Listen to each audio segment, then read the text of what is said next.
Power star Khesari Lal Yadav का new song आने वाला दोस्तों, जिसका कुछ फोटो वायरल हो रहा है सोशल मीडिया पे। इसी भी बात करें तो पवन पांडे और पवन झा इस वीडियो में देख रहे हैं दोस्तों। और आप लोग को बता दें खेसारी लाल का जो कि सॉन्ग है उसमें दिखने वाले हैं खेसारी लाल और शालिनी का जो कि ये पोस्टर बहुत ही वायरल हो रहा है दोस्तों।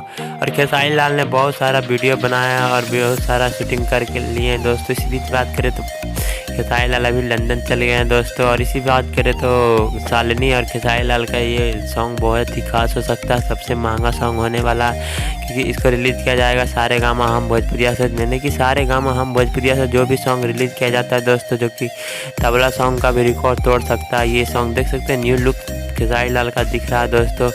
ये आप लोग को जानकारी कैसा लगा कमेंट में ज़रूर बताएं दोस्तों। इस तरह के रिलेटेड वीडियो पाने के लिए चैनल को सब्सक्राइब करें दोस्तों। मिलते हैं नेक्स्ट वीडियो में।